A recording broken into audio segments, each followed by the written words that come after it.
ராமதாஸ் அன்புமணி ராமதாஸ் அவர்களுடைய அந்த சண்டை பிரச்சனை அது என்ன தீர்வுன்னு உங்க பாக்குறீங்களா? உங்க தீரணும்னு ஆசைப்படுறேன். ரெண்டு பேரையுமே நான் பார்த்துருக்கேன். பத்திரிகையாளராக ஒரு எல்லை வரைக்கும் பழகினதை வச்சும் சொல்கிறேன். பெரியவர்கிட்டலாம் நான் நல்லாவே பழகி இருக்கேன். அந்த கட்சியினுடைய வரலாறை பாடி லாங்குவேஜை தொடர்ந்து பார்த்துக்கிட்டு வந்திருக்கிறோம்.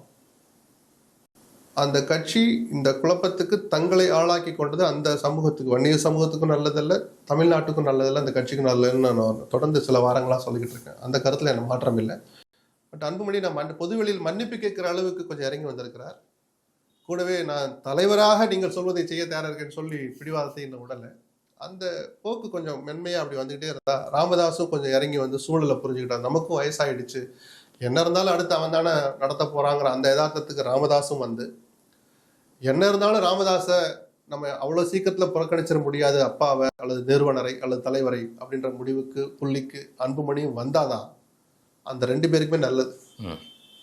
இல்லாட்டி இப்படிதான் பொது வெளியில் நாரிக்கிட்டு இருப்பாங்கன்னு நம்ம ஒரு களத்து மேட்டில் நின்றுக்கிட்டு ஊர் மந்தையில் நின்றுக்கிட்டு பேசுகிற மாதிரி அந்த சூழலுக்கு அவங்களே ஆளாக்கிட்டாங்க.